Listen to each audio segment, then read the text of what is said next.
10 shocking truths about space junk orbiting Earth right now. At this exact moment, Earth is surrounded by a cloud of artificial debris moving at extreme speeds. Above your head, thousands of objects are orbiting the planet faster than a rifle bullet. You can't see them. You can't hear them.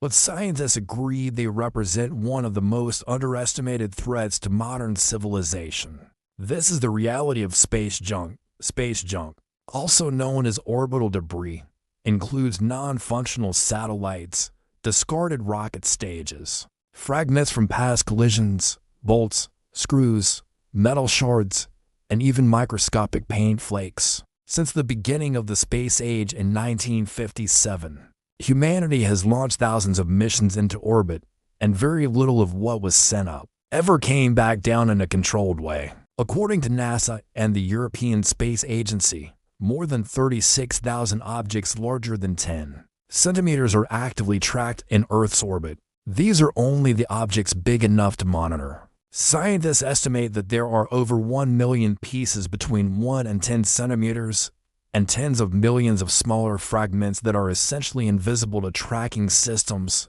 yet still dangerous. One of the most shocking truths about space junk is its speed. Objects in low Earth orbit travel at roughly 28,000 kilometers per hour. At that velocity, even a fragment smaller than a coin can release the energy of an exploding grenade upon impact. A single collision can instantly destroy a satellite, worth hundreds of millions of dollars. This becomes especially alarming when considering how dependent modern society is on space technology. Satellites control GPS navigation, weather prediction, climate monitoring, international communications, television broadcasts, internet infrastructure, military systems, stock markets, and emergency response coordination.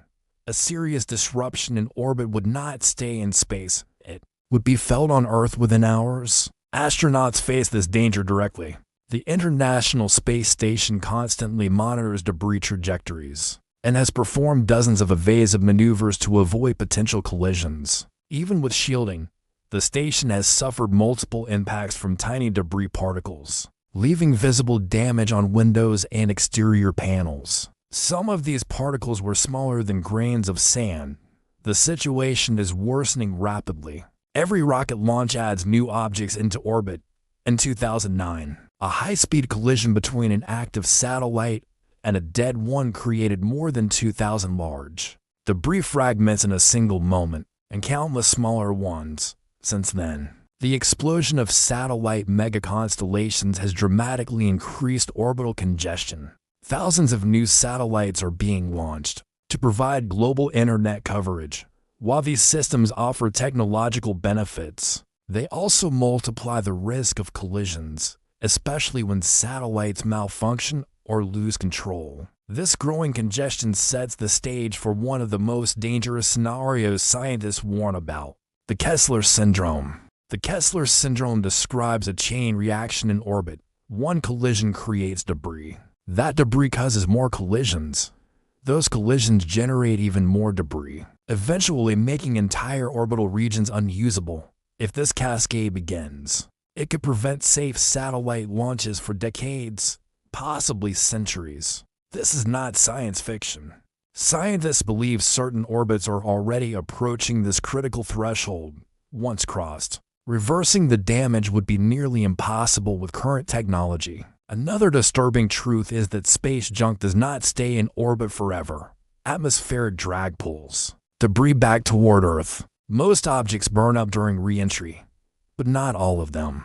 There have been confirmed cases of large metal fragments surviving the descent and crashing into oceans, villages, and farmland. As debris volume increases, so does the probability of dangerous re-entries. Cleaning up space junk is one of the hardest engineering challenges humanity has ever faced. Capturing an object traveling faster than a bullet without creating more debris requires extreme precision. Proposed solutions include robotic arms, space nets, harpoons, magnetic capture systems, drag sails, and even ground-based lasers designed to slow debris so it naturally falls out of orbit. So far, These methods are experimental, expensive, and limited in scale. Legal issues complicate the problem even further. Under international space law, debris remains the property of the nation that launched it. This means removing another country's space junk could be interpreted as tampering with sovereign assets. Currently, there is no global authority responsible for orbital cleanup, and no enforceable rules compelling companies or governments to remove defunct satellites. Private corporations now dominate space activity, launching satellites at an unprecedented pace. Regulation has failed to keep up with this expansion. Even when companies promise to deorbit satellites responsibly, enforcement is weak, and failures still occur. A single uncontrolled satellite can become a deadly projectile for decades. Space junk also threatens the future of exploration. Crowded orbits increase launch risks, raise insurance costs, and limit safe flight paths. Certain orbital altitudes are already considered high-risk zones. Future missions to the Moon, Mars, and beyond may face delays or cancellations. If Earth's orbit becomes too hazardous, scientists warn that humanity is approaching a critical decision point. Space has become essential to daily life, yet it is treated as an infinite dumping ground. Without coordinated international action, better design standards, and active debris removal, near-Earth space could become one of the most dangerous environments humans have ever created. What's orbiting above us may be invisible to the naked eye, but its consequences could shape the future of technology, communication, and civilization itself.